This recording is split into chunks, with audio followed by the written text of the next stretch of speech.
Então, ontem nós fizemos o Vidyaya Ekadashi, que é o Ekadashi da vitória espiritual. Nós colocamos para vocês também toda a contextualização desse Ekadashi para fazer a leitura, né, das escrituras, né, conforme ele vem sendo explicado. Então, neste Ekadashi, o Yudhishthira, que é o irmão mais velho de Arjuna, ele perguntou ao Shri Krishna sobre o Ekadashi da quinzena escura do mês de Palguna. Então, Krishna explicou para o Yudhishthira que este jejum é chamado de Vijaya Ekadashi e o Ekadashi da vitória, e que ele remove todos os pecados e concede sucesso nesta vida e na próxima. Aí, Narada Muni, que é um sábio viajante espiritual, também perguntou ao Senhor Brahma, que é o seu pai, sobre esse seu mérito. E Brahma confirmou que este é um jejum muito antigo, e um jejum muito antigo e poderoso, e capaz de conceder uma verdadeira vitória para todos. E na literatura, a história do Vidyadhara, ele recorda o momento em que o Senhor ama precisava atravessar um oceano para resgatar Sita, de Ravana. Então, diante desse imenso mar, Rama buscou a orientação do sábio Bhakadalbhya Muni. Esse sábio, ele aconselhou que ele observasse o Vijaya Ekadasi com devoção, realizando um ritual sagrado com um pote de água decorado e adorando o Senhor Narayana, permanecendo assim em vigília durante toda a noite, né, do Ekadasi. Então, Rama seguiu as suas orientações, seguiu as orientações fielmente, e fortalecido por esse mérito espiritual do jejum, ele conseguiu atravessar o oceano e derrotar Ravana. Então, é que a gente sempre traz para todos nós que o Vijaya Ekadashi, ele é ensinado como jejum que concede vitória sobre todos os obstáculos externos e internos e purifica pecados e conduz a alma à morada eterna do Senhor. Jai. Então é isso, Prabhu. Né? Om Hagyana Timirandasya Gyananjana Shalakaya Chakshurul Militanyena Tasmai Shri Gurave Namaha Om.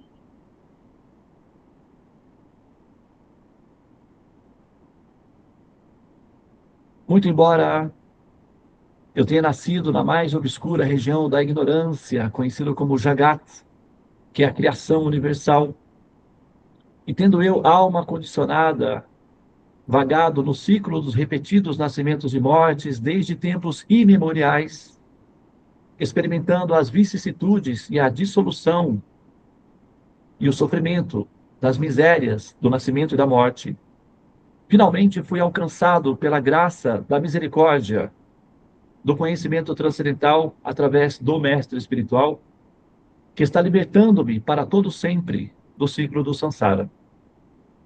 Ao mestre espiritual que é benevolente, altruísta, compassivo e pleno de conhecimentos transcendentais, eu ofereço minhas respeitosas reverências com meu coração pleno de gratidão. Portanto, que assim seja. Tatastu. Hare Krishna, Krishna Krishna, Hare Hare.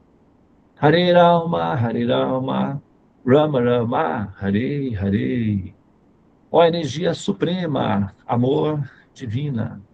Ó Mahamantra auspicioso, libertador do ser.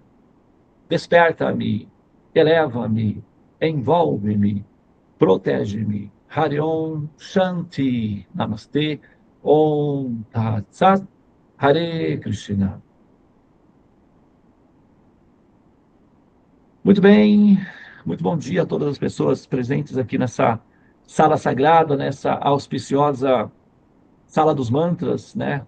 Nessa egrégora de seres transcendentais em busca da perfeição do ato de existir, que é a realização do conhecimento superior e a realização da alma enquanto ser transcendente, habitante dos reinos dos céus, conhecido como Vaikunthas, ou as regiões livres de todas as ansiedades e plenas de bem-aventurança, destinada aos seres altruístas que se libertaram da doença da avareza e da preguiça da busca da autorrealização, né? E é isso aí. Esse é o nosso objetivo. É só para lembrar o que nós estamos fazendo aqui, para não esquecer, né, quem nós somos. É dito que um povo que não tem memória também é um povo que não tem futuro, né, em extinção. Então, preservar as memórias ou saber as origens também é fazer a manutenção do futuro, né? E aí estamos nós nessa direção. Agora, nós temos diante de nós aqui o Vijaya Ekadashi. E aí, o que significa isso? Bom, o Ekadashi, nós já falamos aí algumas vezes, né, sobre os Ekadashis. Já tem, né, lembrando que esse grupo, esse grupo ele foi formatado com esse objetivo, né, que é o objetivo de reunir as pessoas interessadas nos assuntos relacionados com o Ekadashi para o conhecimento acerca do Ekadashi, e fazemos também análise de cada um dos Ekadashis do ponto de vista da nossa atualidade, né, da forma como nós entendemos as coisas. Afinal de contas, desde que o sistema de Ekadashi foi estabelecido até os dias atuais, muita água rolou aí embaixo dessa ponte, né? As coisas mudaram. E aí a gente precisa atualizar os entendimentos para que a gente consiga processá-los e que eles sejam produtivos para nós durante a nossa,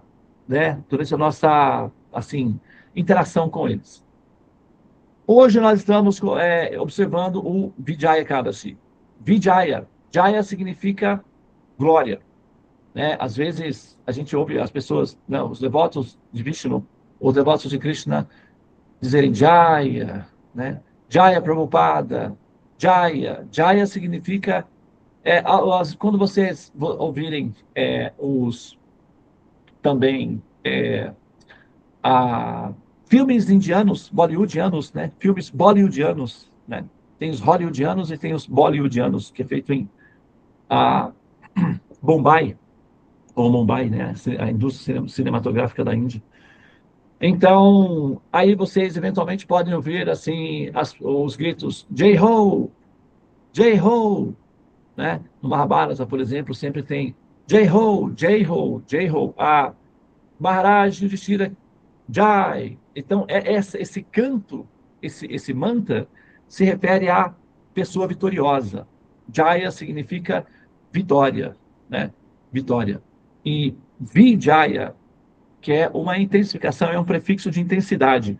Como, por exemplo, su, em português, é um prefixo de intensidade, né? Quando a palavra é colocada antes, é um prefixo. Quando o aditivo é colocado depois, é sufixo.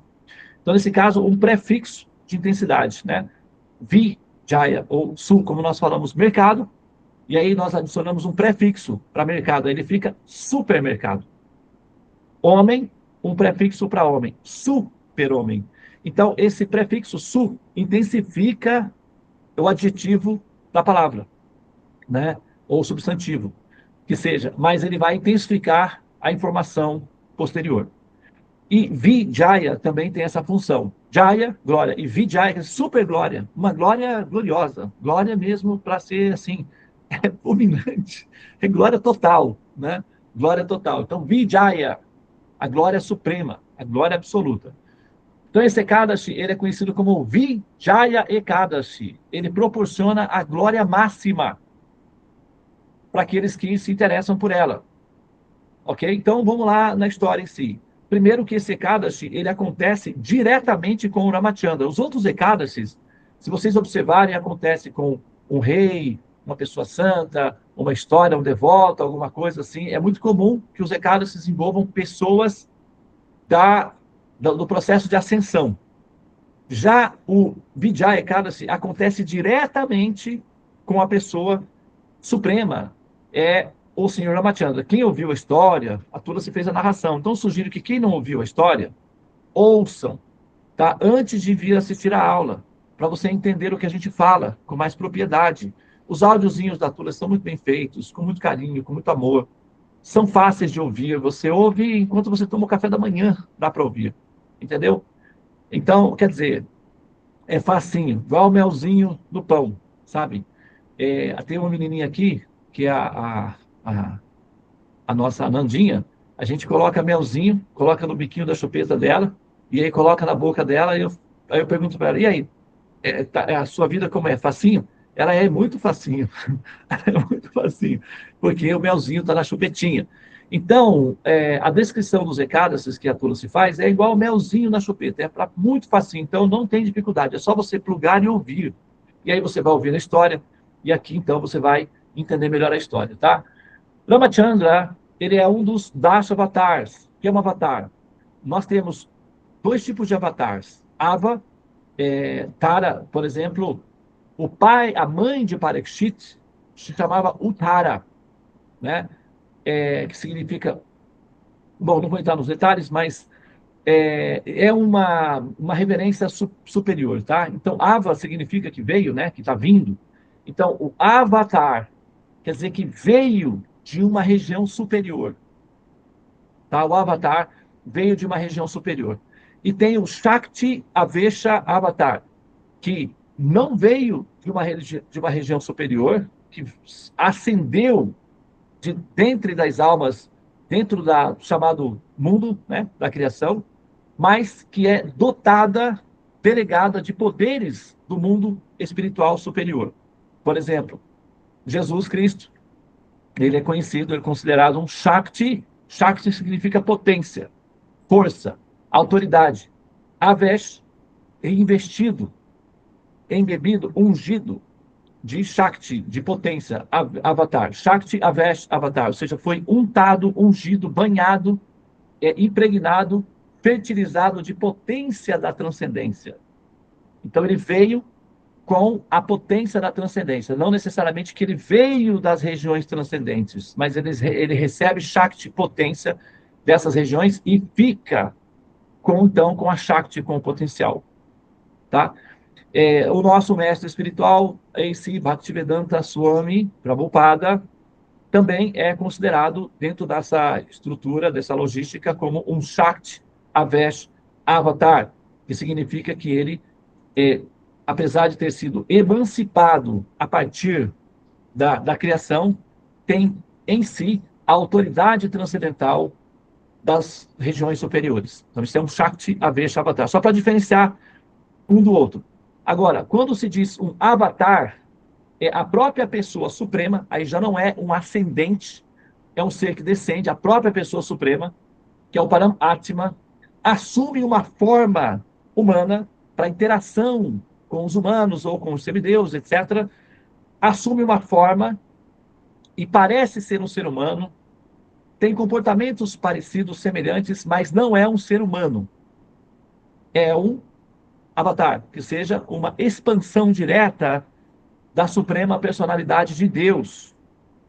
Então, seria uma espécie de alien nível Deus. Ou seja, Deus não é terráqueo, portanto, é um ser, né? Seria o equivalente de um alienígena fora do mundo, mas ele assume a forma humana para se parecer com os humanos, para interagir com os humanos, para ajudar os humanos a entenderem a função máxima ou a meta de existir. É um educador, né? Assim, às vezes, o professor na sala de aula se faz parecer como se fosse um aluno, se senta no banco e fala, vai dramatizar como se fosse um aluno para ensinar os alunos a como aprender aquela matéria.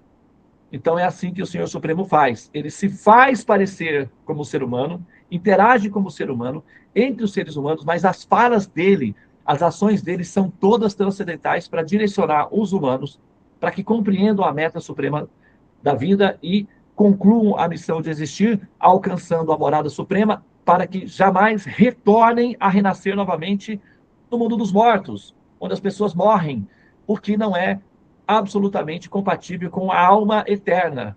A alma sendo eterna, viver num ambiente de alta entropia, de densidade entrópica, a ponto de haver dissolução, que nós chamamos de morte, é incompatível. A conta não fecha. Por isso que você fica sempre na ansiedade. Tem sempre alguma coisa errada. Porque a conta não vai fechar no final. Você já percebe que a conta não vai fechar. Vai dar o balanço final, você vai ficar no negativo, você vai ficar no vermelho, você já sabe que não vai dar para pagar o cartão de crédito, você já fica na ansiedade antes de chegar a fatura. Não é assim? Não sei se... Antigamente tinha muito isso, né? Hoje em dia parece que já não tem mais. Pessoas que ficavam no final do mês sem dinheiro suficiente para pagar as contas, aí ficava com ansiedade, né? Hoje em dia já não tem tanta distração no TikTok, que as pessoas nem se lembram mais que tem contas para pagar no final do mês, né? E essa ansiedade parece que acabou do mundo. Não sei se é assim mesmo, ou se ainda existem pessoas assim, que quando chega no final do mês não suficiente, né? Não deu o suficiente, fica abaixo, no vermelho, fica com ansiedade. Antes de chegar a fatura, a pessoa já está com ansiedade, não consegue nem dormir mais direito. Então, isso para falar do cartão de crédito. Agora, imagina na existência.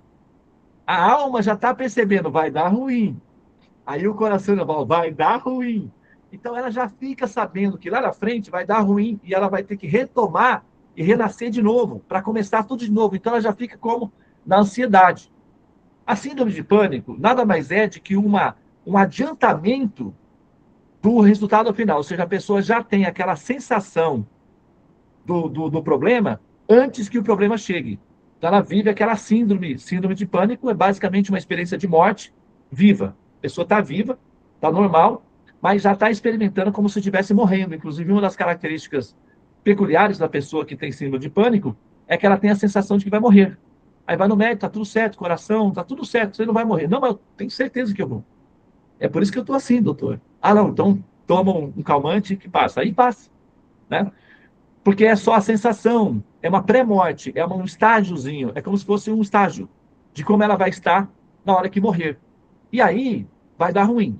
Então, essa sensação sendo experimentada continuamente pela pessoa antes do momento, dá a ela ansiedade. Tem pessoas que têm muita ansiedade, tem pessoas que têm média, tem pessoas que têm um pouquinho que dá para manter a vida. Essas pessoas que têm um pouquinho que dá para viver a vida normalmente, elas são chamadas pessoas sãs.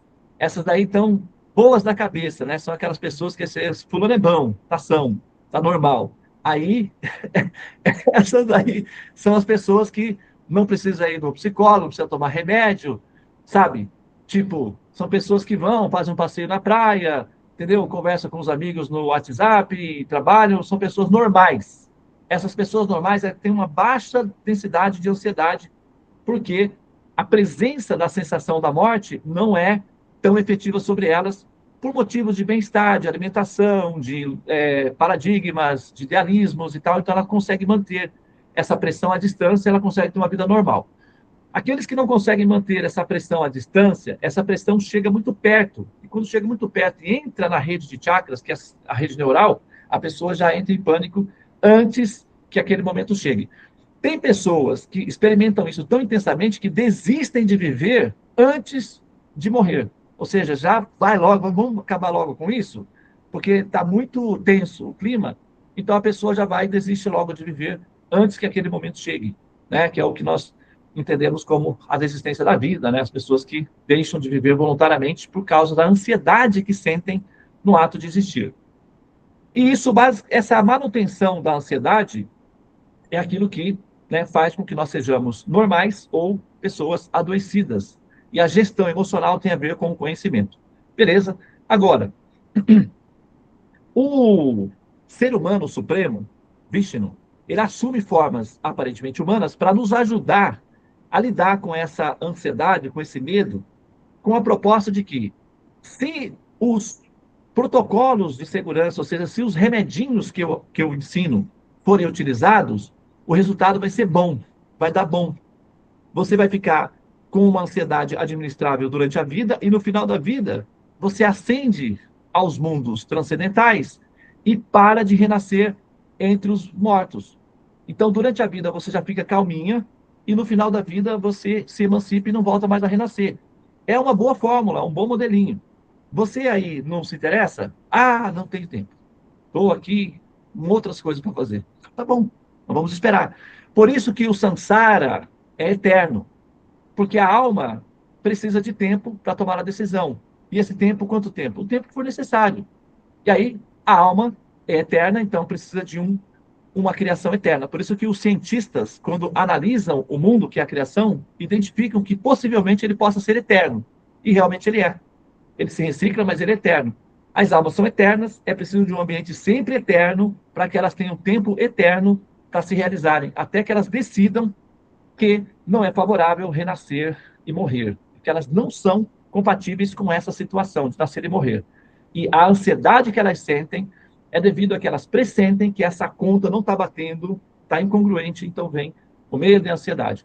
E resolver isso é simplesmente entender que nós, quanto almas, não somos compatíveis com esse ambiente, precisamos transcender a esse ambiente. E aí, quais são os modelos e técnicas oferecidas para essa transcendência? Como é que se faz para dar esses passos necessários para que essa transcendência seja experimentada não depois que se morre, mas agora, já, hoje, amanhã, antes de ontem, daqui 5 dias, quando eu acordar, agora, na vida, já, imediatamente. Como é que faz para experimentar isso em vida, para não ter que viver esse medo, essa ansiedade constante? Bom, tem o conhecimento védico, de um modo geral, o conhecimento védico tem essa função, tá? O conhecimento védico tem a função de oferecer aos pacientes diferentes tipos de remedinhos que vão executar essa função. Primeiro, vão calibrar a gestão emocional desse paciente para permitir que esse paciente, com gerência emocional, ou seja, com paz interior, possa experimentar esse fluxo de realidade transcendente. Você não consegue experimentar essa transcendência com ansiedade, com ingerência, com agitação mental, com sofrimentos internos. Não é possível. Primeiro tem que fazer a calibragem do sistema neural para que o ser possa experimentar essa transcendência. É igual criança na escola. Se a criança estiver com fome, a professora não consegue ensinar quanto que é 1 mais 1. A criança não entende, porque o cérebro vai estar optimizado para proteger os órgãos. Então, pensamentos abstratos são descartáveis. Então, o cérebro ele não vai ficar pensando de forma abstrata, porque isso consome energia. Ele tem que preservar a energia para proteger o corpo, os órgãos e manter a vida. Então, o cérebro sempre vai dar prioridade à manutenção da vida básica, orgânica, então vai guardar energia para isso. Então, a professorinha não consegue ensinar 1 mais 1 para o aluninho que está com fome desnutrido. Então, o que a professora fala? Joãozinho, vem na merenda. Aí vai na merenda, na escola, na cantina, come um lanchinho, aí volta para a sala, o aluninho com a barriguinha cheinha. E agora, Joãozinho, você consegue entender? Ah, agora dá. Agora pode vir que eu já estou junto. Então, o governo inteligente alimenta as crianças antes de ensiná-las. Isso assim, é uma precaução que todo governo precavido e proativo faz com as suas crianças, alimenta as suas crianças antes que elas comecem a aprender na sala de aula. De forma semelhante, ou semelhantemente, o conhecimento védico sabe que as almas estão em ansiedades, todas elas estão em ansiedades. Por que todas elas estão em ansiedades? Porque todas elas experimentam diariamente a entropia. O professor, né, pedagogo e filósofo Jean-Jacques Rousseau, ele escreveu certa vez o seguinte aforismo: o homem começa a morrer no momento em que nasce, e em si, desenhado em seus corpos, nas linhas que desenham a sua forma, já traz as marcas de sua destruição. Ele enlouqueceu, né? Porque ele percebeu essa entropia acelerada e entrou em colapso antes que a morte chegasse, enlouquecendo. O Nietzsche também teve esse momento trágico. Então, esses pensadores que conseguem entender o plano de fundo sem uma resposta conclusiva, ou sem uma solução existencial, normalmente implodem. É por isso que é muito comum filósofos serem meio, né, assim, ter uma vida dramática e tal. Por quê? Porque eles rastreiam a entropia, eles percebem a entropia, a dissolução de tudo, e não conseguem uma resposta equivalente sozinhos e entram em colapso, eventualmente enlouquecem. Tolstói, Rousseau, Nietzsche, e assim vai, uma série de pensadores que falta conhecimento técnico e colapsam por conta de rastrearem a entropia de fundo sem uma equação final satisfatória e acabam, né, naturalmente enlouquecendo por falta de respostas. A falta de respostas é o fundamento da loucura.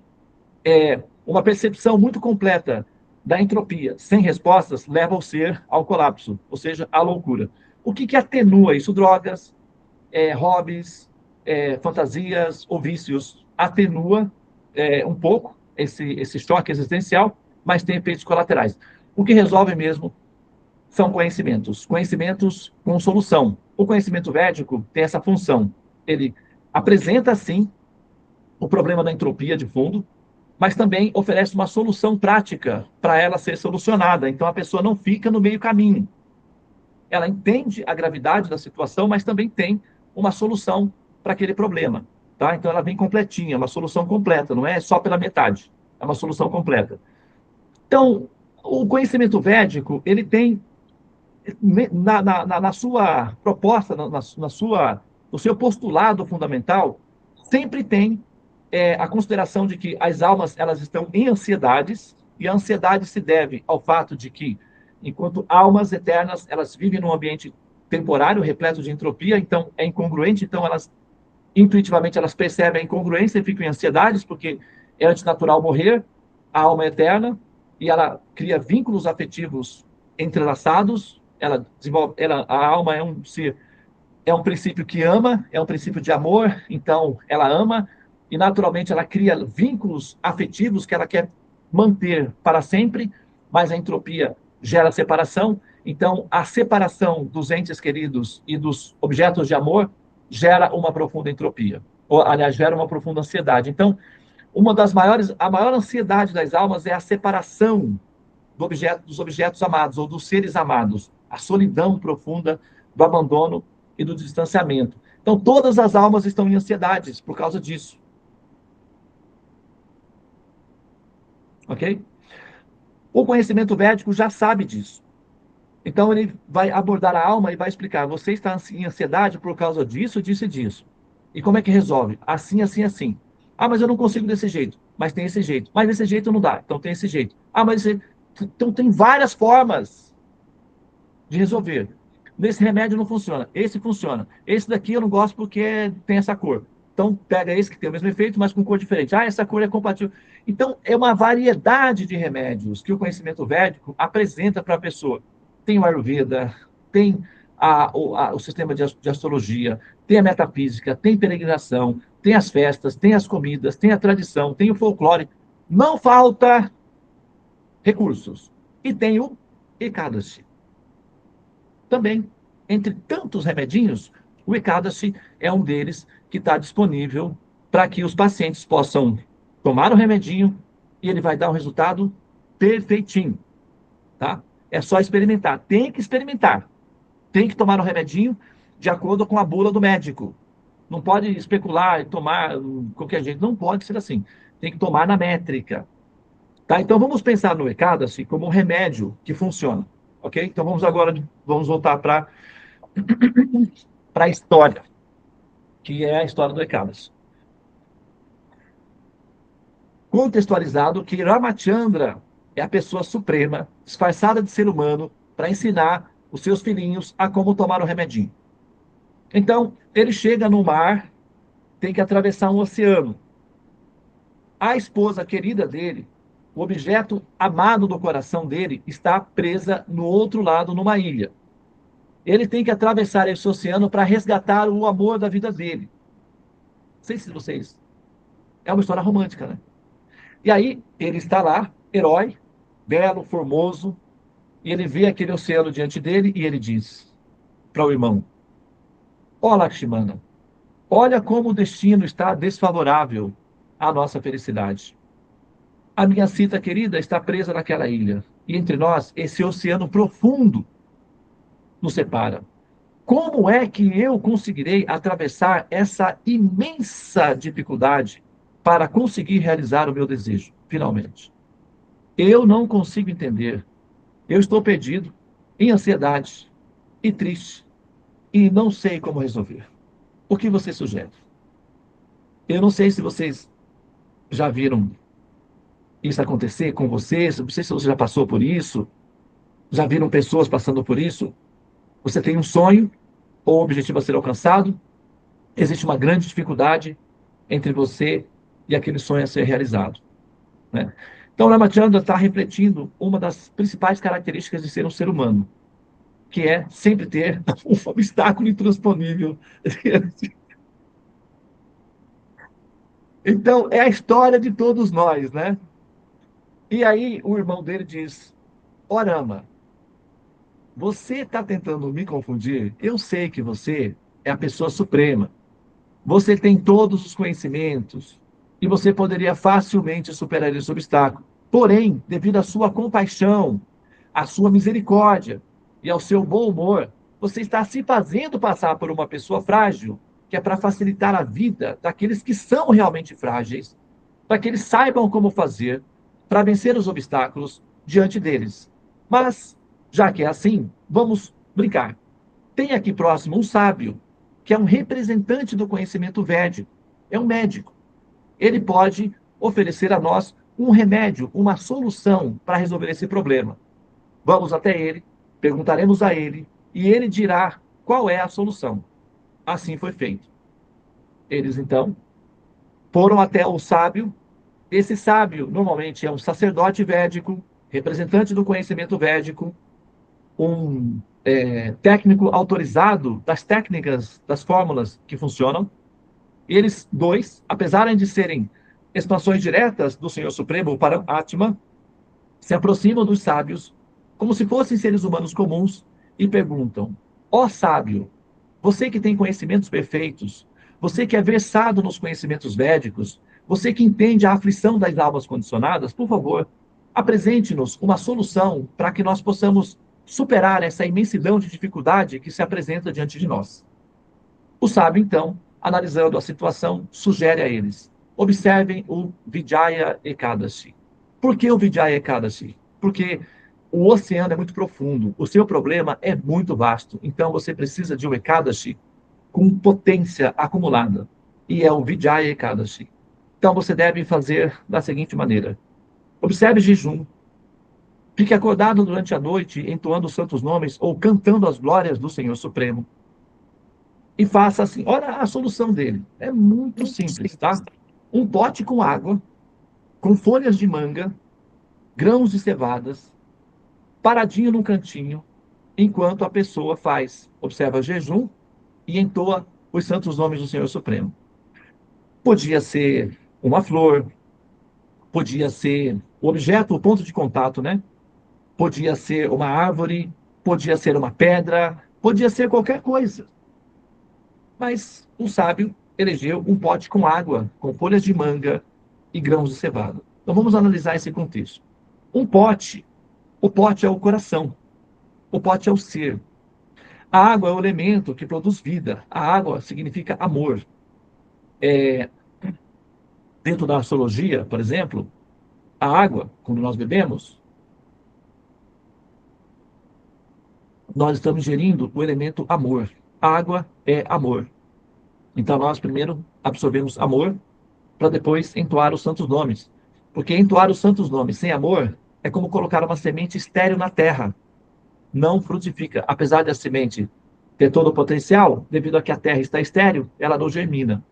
Então é preciso que o coração esteja fértil de amor para que a semente dos santos nomes germine. Então o pote é o ser, é o coração. A água é amor. Então, tenha um coração com amor ao Supremo. É o requisito necessário para que os Ekadashis funcionem perfeitamente. Então, um coração repleto de amor. Folhas de manga, o que significa as folhas? Por que as folhas de manga elas são consideradas sagradas? A manga é tida como a rainha das frutas. E eu não sei se vocês sabem que a manga é originária da Ásia, especificamente da Índia. Ali, a partir da Índia, ela se espalha por todo o planeta Terra. E as mangas, elas são fascinantes, elas são simplesmente deliciosas, e a variedade delas é imensa. E a manga é um tipo de fruta que você tem que saborear com infantilidade. Você tem que voltar a ser criança para saborear o prazer da manga. Você tem que pegar, chupar, se lambuzar, se sujar, se fartar. Depois você se limpa. É assim que se desfruta de manga. Você também pode comer com palitinho, pode, mas não é o arquétipo, não é o que se espera. O que se espera da manga é você sentar com uma cesta cheia de mangas amarelinhas, assim, perfeitinhas, e se lambuzar até você dizer: a vida é boa. É assim que é o arquétipo da manga. Então, a manga representa a misericórdia da terra para com os seres humanos, é o carinho da terra para com seus filhinhos, é a mamãe amamentando os seus filhinhos, de amor e de ternura e de prazer. O cheiro da manga, o sabor, a textura, como ela infla e enche os olhos, o coração. A manga é uma fruta que reflete a compaixão e a misericórdia da terra para com os seres humanos. É uma alusão à compaixão. Então, seja compassiva como a terra, ofereça seus frutos maduros ao mundo. Tenha altruísmo, um coração cheio de amor e altruísmo. Então, as folhinhas de manga são colocadas assim no pote para todas as direções, como raios saindo do sol, indicando que esse amor deve se espalhar com compaixão e altruísmo. Amor com avareza não existe, é uma ilusão, atrofia o processo. Então, esse amor ele tem que se expandir, cheio de opulência e prazeres. Isso é o arquétipo das folhinhas de manga que foram pedidos ali para o senhor Ramachandra. Depois, pediu grãos de cevada. Olha só que peculiaridade, né? Grãos de cevada. Porque cevada, gente, cevada faz cerveja, né? O pessoal, né, assim, usa a cevada para fazer cerveja. Mas, vem cá, também, né? Por que esses grãos de cevada? Podia ser grãos de gergelim, grãos de mostarda, grãos de feijão, grãos de arroz. Arroz, né? É uma coisa muito comum e inclusive alimenta a humanidade. Mas por que não grão de arroz e no lugar do grão de arroz, grãos de cevada? Olha só, você vai no supermercado, você tem o leite tipo A, B, C, e você tem um tipo de leite que é extra, um leite específico. Esse leite que é mais caro, ele é assim, as vacas que produzem esse leite, elas são alimentadas com os grãos de cevada. Somente os grãos de cevada é que faz com que o leite fique numa qualidade que possa ser vendido como extra, prêmio, top. As vacas que são alimentadas com feno, com ração, com alimentos normais, não produz esse leite top. Para conseguir esse leite top, a vaca tem que se alimentar com grãos de cevada. Só então produz esse leite específico, nessa qualidade específica. Então, o leite é considerado o néctar para os sábios. Manjari, né, a manjedoura, é o lugar onde as vacas comem esses alimentos refinados. E o resultado quando a vaca come esses alimentos é que sai delas o manjar, que é o leite, de onde se faz a manteiga, os doces. Quando você está comendo assim pegando uma colherzinha de leite condensado, experimentando assim, ou pegando um docinho de leite e ele se dissolvendo na sua boca e descendo, e você sentindo as sensações químicas do êxtase do sabor, aí você consegue entender o que significa o manjar, que vem do leite. Então, quando você está tomando um cafezinho com leite, aquilo te dá um prazer imenso, aquilo é o manjar, o leite. Então, o leite das vacas, que é o leite das mães humanas, né? As vacas são a extensão das mães humanas. A mãe humana consegue alimentar o seu filho por 2 anos, 3 anos no máximo. Depois, quem assume a alimentação desse filho, daí para frente, são as vacas. São os leites, é o leite das vacas que alimentam os filhos. Então, as vacas são a mãe de leite dos filhos das mães humanas. Então, elas são extensões das mães. E mãe é o arquétipo da compaixão, da ternura, do acolhimento, da renúncia de si mesmo, sabe, da compaixão absoluta. Elas dão a vida delas para que seus filhos se alimentem. Inclusive, a natureza delas são como a das aranhas. O que as aranhas fazem? A aranha, ela gera os ovinhos na teia. Depois ela fica coletando os bichinhos e alimentando os filhotinhos. Quando ela está fraquinha, ela não consegue mais fazer essa operação de coletar os insetos para alimentar os filhotinhos, ela vai até o centro da teia e os filhotinhos vêm, sobem na mamãe-aranha e devoram a mãe-aranha, e depois que devoram a mãe-aranha, elas saem. Isso é um comportamento das aranhas. As vacas, que são as mães humanas, elas alimentam os seres humanos com leite enquanto têm portes. Quando elas ficam fraquinhas, os seres humanos vão lá, matam essa mamãe e devoram elas. Então elas se sacrificam para a continuidade da espécie humana. Então elas são mães kamikazes ou mães, elas fazem isso involuntariamente, claro, né? Mas é assim que elas são utilizadas e exploradas pelos seres humanos. Na cultura védica, as vacas, elas não são devoradas. Elas envelhecem, os seres humanos as cuidam, como membros da família, como extensão da mãe, elas envelhecem e aí elas morrem. Aí, quando elas morrem, as carnes podem ser utilizadas. Aí tira-se o couro Com o couro pode-se fazer roupas, instrumentos musicais, várias coisas. Os ossos também podem ser utilizados para fazer instrumentos, utensílios domésticos. E as carnes também podem ser utilizadas para serem comidas pelos seres humanos, que é o princípio da aranha. Mas elas não são decapitadas antes em vida, e elas não são tratadas com desumanidade, elas são tratadas como é, seres humanos, extensões das mães. Então, elas são sagradas porque elas são consideradas mães. E não são apenas consideradas, tecnicamente, elas são mães, mães de leite. Então, elas são tratadas como mães dentro da cultura védica, tá? E aí, a cevada significa quem alimenta uma vaca com cevada é uma pessoa compassiva que tem muita gratidão a essa mãe. Oferece o melhor para ela, porque ela está oferecendo o melhor para seus filhos, que é o leite.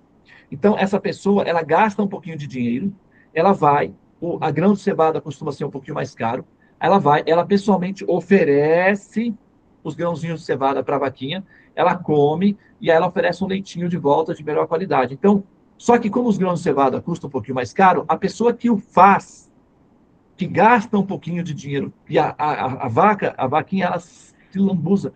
Para ela, a cevada é uma delícia, é como manga para nós. Ela ama comer cevada. Ela come com satisfação, com felicidade no coração.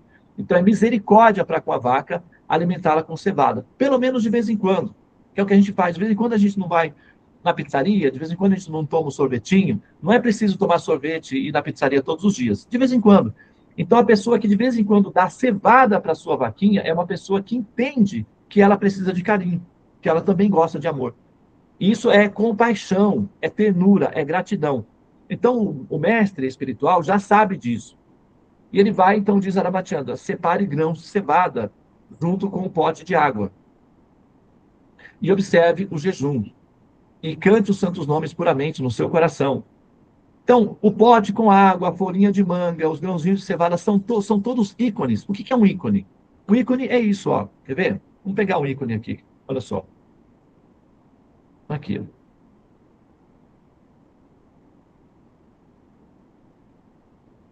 Ó. Vamos pegar um ícone. Aqui, ó. Todos esses pontinhos aqui que vocês estão vendo são ícones. Ó, aqui é o WhatsApp, é um ícone. Olha lá. Tá vendo? Não, aqui é a empresa de créditos, que não para de tentar me convencer.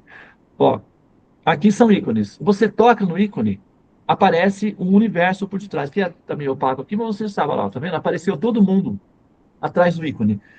O ícone é um ponto de contato, que quando você toca, aparece um mundo inteiro por detrás. Isso é um ícone.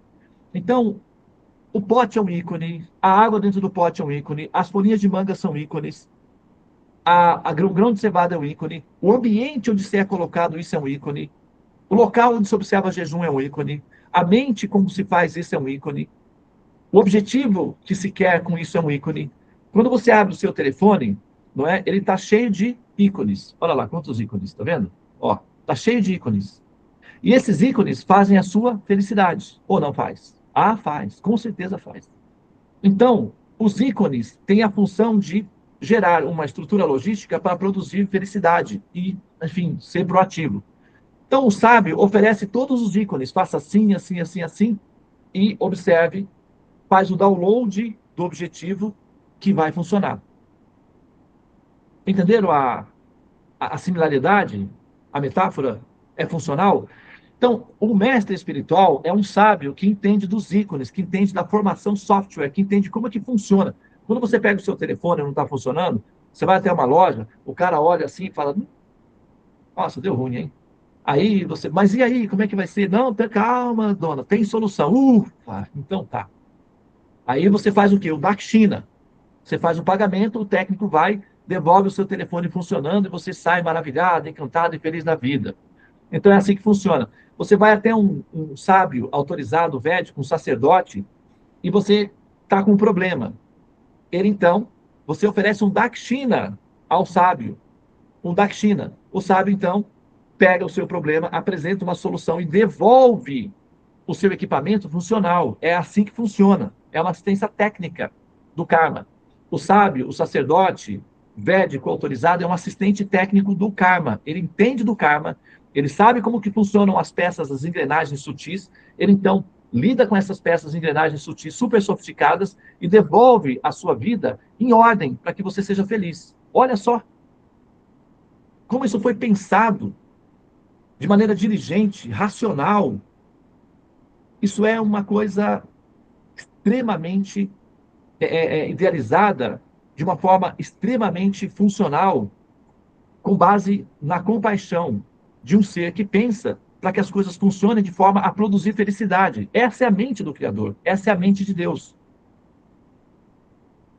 O que a gente faz é harmonizar a nossa estrutura a essa mente. E funciona muito bem. E Ramachandra, representando a alma condicionada, vem até o sábio, que é o representante do conhecimento védico, e oferece respeitos a esse representante do conhecimento védico e pede uma solução. Ele apresenta os ícones para facilitar a vida. O técnico do telefone, ele não vai explicar para você como é que funciona um software, como que o satélite, a IDS, o GPS e tal, ele não vai explicar para você, ele só vai mostrar ó, os ícones. Você pega os ícones, eles são coloridinhos, você toca, eles funcionam, é isso que você quer. A questão software é com o técnico. Então, o mestre, o sábio, ele apresentou ao Sr. Ramachandra só os ícones. A questão mais complexa, a profundidade, a engrenagem mais sofisticada, ele faz sem causar onerar o paciente. É o que, por exemplo, eu faço. Você traz os problemas, eu faço o seu mapa. No meu caso, eu sou um técnico que utilizo como ferramenta a astrologia. Há outros que utilizam a medicina. Há outros que utilizam a yoga. O meu instrumento, vamos dizer, o meu consultório, por exemplo, são especialistas, os médicos, né?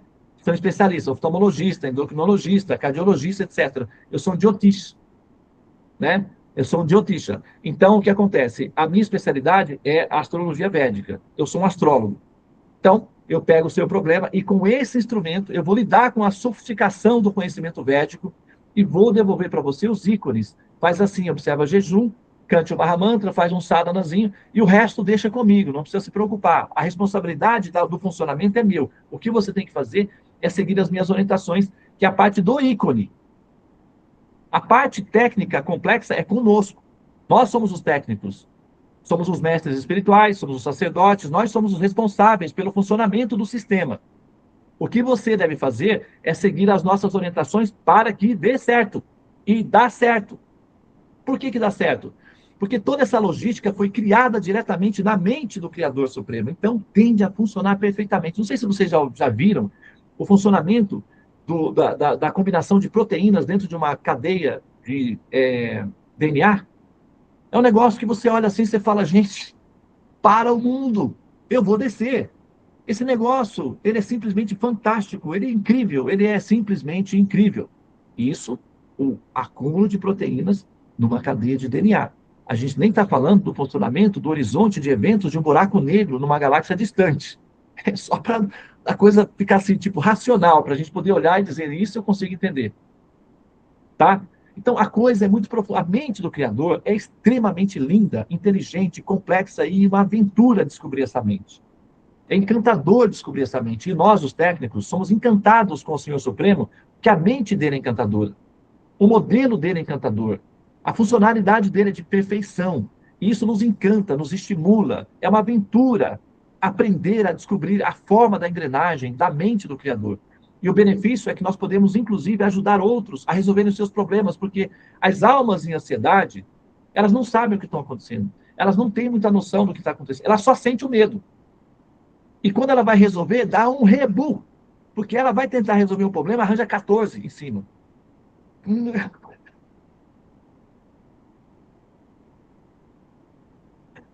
É muito engraçado que elas chegam com os problemas e já tem algumas teorias de soluções. A gente vê a solução que elas dão, lá na frente tem 4, 5 problemas esperando, consequentes daquela solução que ela apresentou. E aí a gente tenta, olha, vamos tentar mudar o modelo. Elas são resistentes à mudança do modelo. E aí vem os problemas. E os problemas aparecem, a gente olha, mas tal, tal, tal. Então, dá um pouquinho de trabalho para, vamos dizer, não seduzir, mas envolver a alma condicionada nas nossas soluções. Porque, devido ao ego, ao territorialismo, à personalidade, elas acham que dão conta sozinhas. E elas só querem que nós facilitemos para que as soluções delas funcionem. E, às vezes, muitas vezes não funciona. Então, a gente precisa apresentar um novo modelinho de solução. E elas ficam ressentidas porque elas já têm idealismo, já têm religião, já têm tudo isso. Então, elas não querem abrir mão dos idealismos pessoais em detrimento das nossas soluções. E aí dá um pouco mais de trabalho.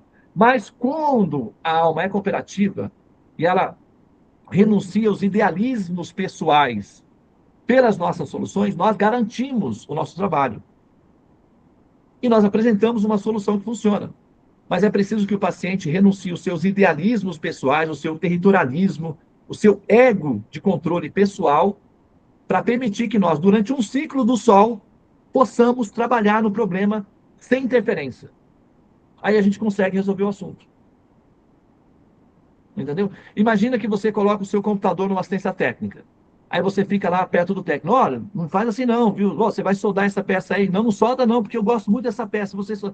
O técnico vai falar, ô, dona, vai tomar um chazinho.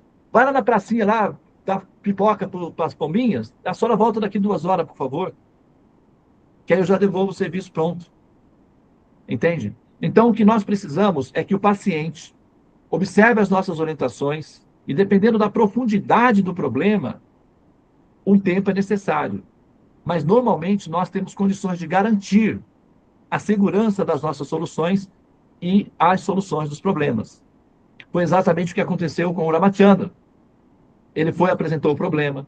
O sábio, que é um assistente técnico do problema de software que nós chamamos de karma, analisa o contexto, dá uma solução, Ramachandra aceita, vai, segue direitinho. O resultado é que quando ele joga as pedras no mar, elas flutuam e ele consegue construir uma ponte e ele transpassa o problema, assim, dessa forma. Essa é a história. E esse é o contexto. Faz sentido? O que você acha, Tulas? Procede? Rosa, você quer fazer alguma observação? Alguém gostaria de fazer alguma observação? Parece que tem uma pergunta envolvida aí, né, Tulasi? Não tem? Pergunta da Sabine. A Sabine fez várias perguntas. Vamos ver quais são as perguntas. Eu até enviei para ti, posso resgatar aqui e fazer para ti agora. Faz, então.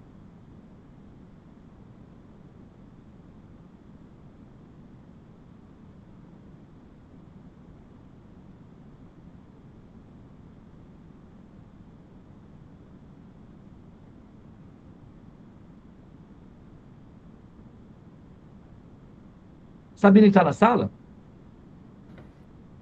Não. A Tô aqui. Sabine. Então, Tá, Sabine, Sabine, você não você gostaria pode de fazer pergunta? pessoalmente as perguntas?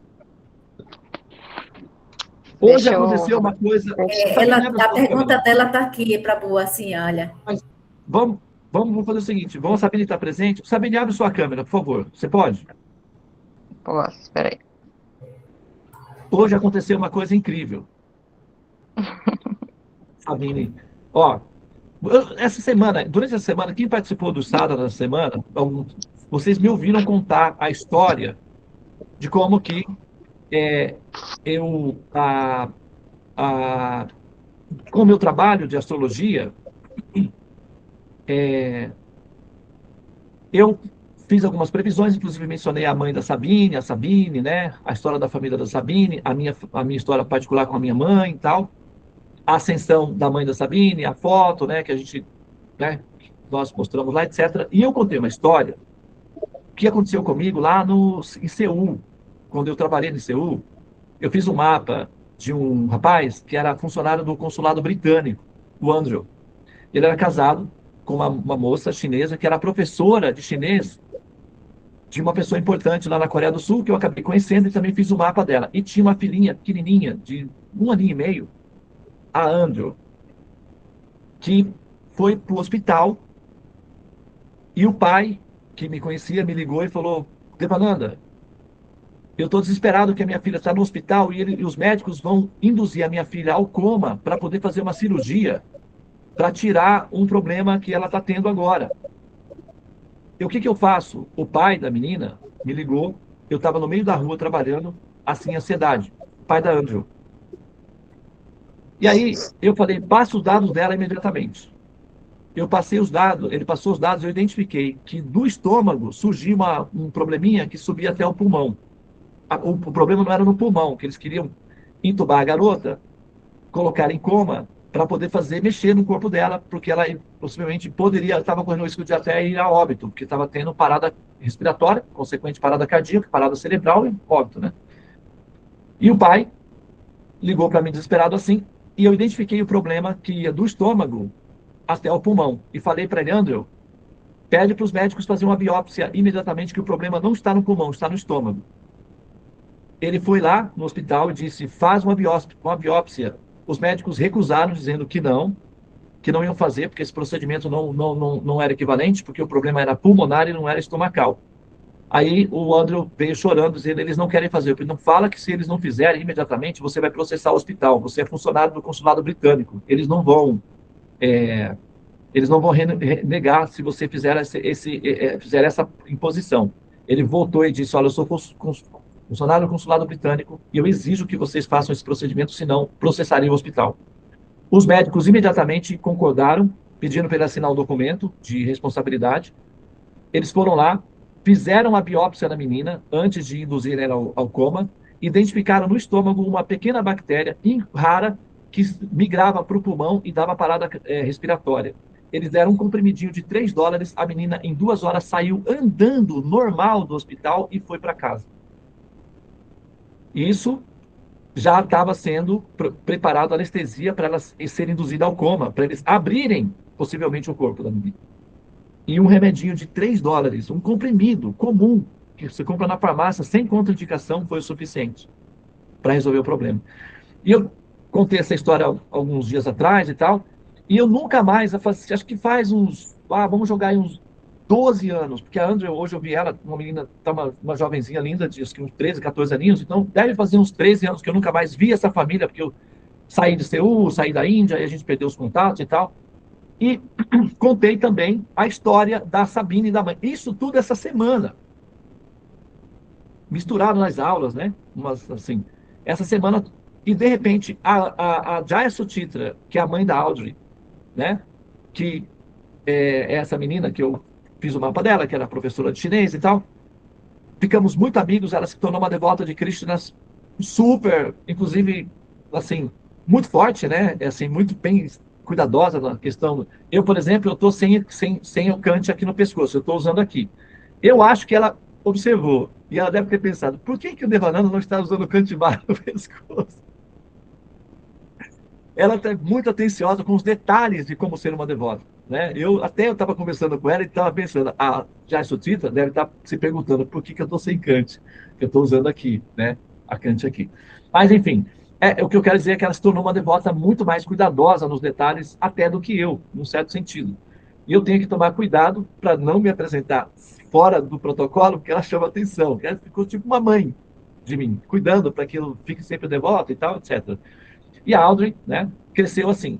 E essa semana, ela mudou, ela foi para Xangai, comprou um apartamento em Mayapur, próximo da minha casa, se mudou com a família para lá, viveu um tempo lá. Acho que ela deve ter esse apartamento ainda lá em Mayapur, que é a cidade onde eu moro na Índia. Mas acabou que ela foi para a Austrália, morar na Austrália, na mesma cidade que a Sabine. E elas não se conheciam, se encontravam diariamente no restaurante, diariamente não, eventualmente, né, diariamente.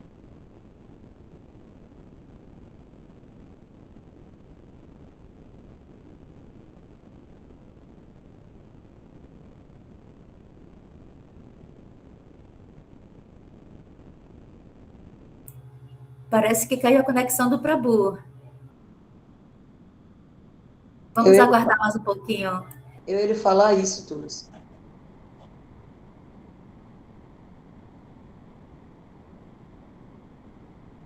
Achei que tivesse sido a minha, mas é a dele, então.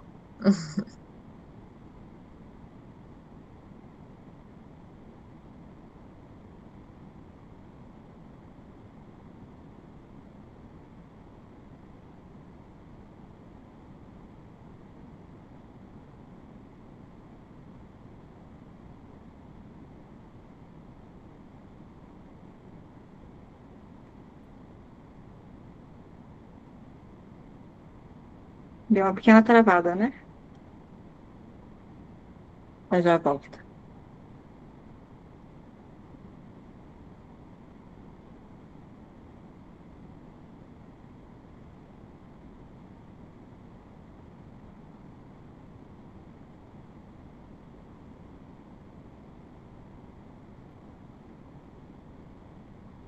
Voltei. Eu sei. Ah, Deu tempo de você fazer uma fofoquinha aí também, Sabine? não, eu ia falar, eu sei o final da história, mas eu vou esperar para Lu contar. E eu tive uma quedazinha aqui. Então, elas estavam se encontrando lá. Elas não se conheciam nessas histórias, as duas histórias, né? Com a Sabine e com a Jaya Sutitra. E a Sabine comentou com a Jaya Sutitra: não, é porque eu também estou aprendendo um pouco sobre o Hare Krishna e tal. Aí, com quem você está? Não, tem o Shiksha Guru e tal, que nos orienta. Então, quem é essa pessoa? E isso a Jaya Sutita já estava me procurando já há algum tempo, nas redes, tentando me encontrar e não conseguia. E ela mencionou, é o Devananda. E elas se conectaram. Isso hoje de manhã, antes de eu entrar aqui, a Sabine me ligou. Ela quase não me liga, né? Então eu entendi que podia ser uma coisa urgente. Fui atender e eu aí não reconheci a Jai Sotita imediatamente, né? Porque era uma coisa meio atípica. Depois eu reconheci e elas duas se conectaram lá na Austrália, onde elas estão. Ambas nós temos histórias assim importantes, histórias bem fortes e profundas com esse processo todo que eu estou falando daqui do Ekadasi, as orientações do mestre espiritual, dos técnicos do conhecimento védico são funcionais porque libertam as pessoas, preparam as pessoas para fazer transições de momentos importantes. E essas duas pessoas são pessoas que participam dessa história, são histórias vivas, histórias atuais, histórias vivas, e todo o procedimento se dá através de seguir as orientações do conhecimento védico. E o Ekadashi, ele é fundamental nesse processo das curas e dos remédios que nós aplicamos. E isso não necessariamente tem a ver especificamente comigo, porque os remédios são do governo. Nós somos técnicos que apresentamos os remédios, mas nós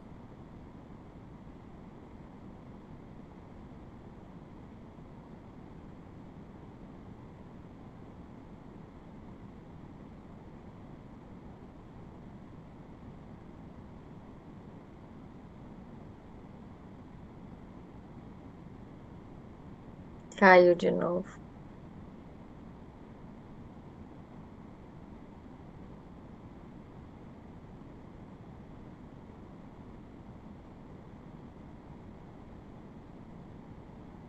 Vou só adicionar uma coisa aqui.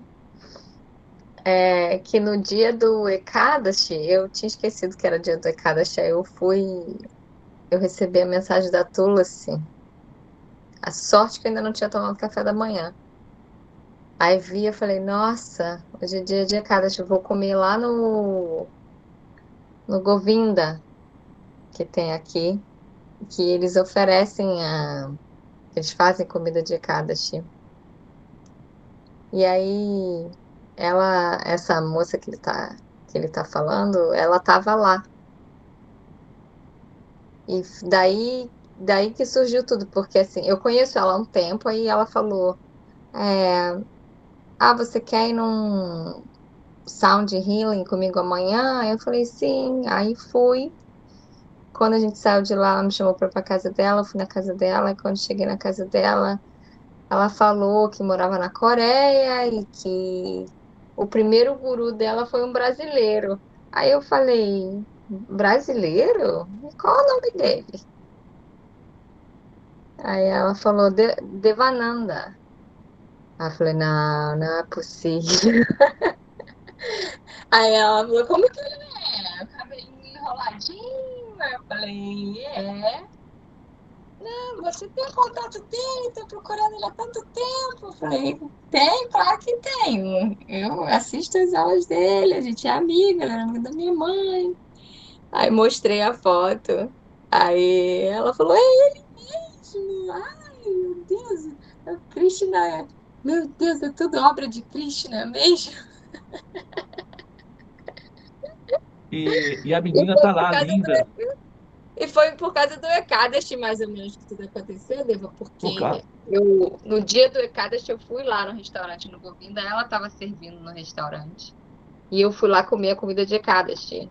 E foi daí que ela me chamou pro negócio de Sound Healing, eu fui com ela, e daí que a gente começou a conversar mais, e aí veio o assunto. A gente normalmente conversa coisas de Krishna, mas ela nunca tinha me falado que o primeiro guru dela tinha sido um brasileiro.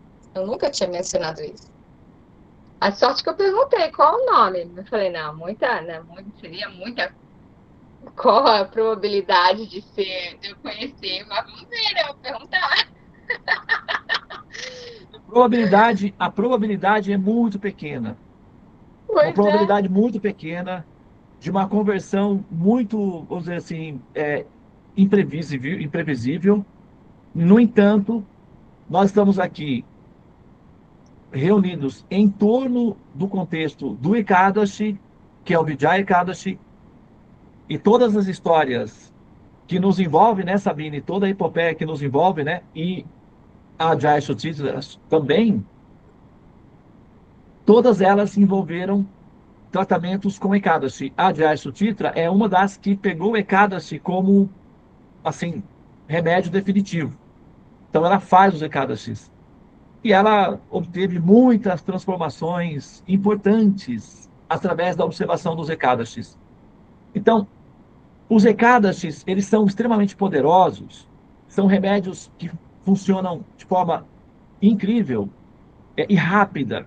Os Ekadashis, eles são considerados a mãe da devoção. O que significa mãe? Compaixão. É um arranjo muito compassivo do Senhor Supremo para que as pessoas que têm, assim, são mais simples, pessoas mais comuns possam se utilizar de um método sofisticado e muito evoluído com resultados efetivos e rápidos. Qualquer pessoa pode observar o Ekadashi. É basicamente um jejum de grãos acompanhado de ouvir as histórias e cultivar conhecimento com uma certa simplicidade através de histórias.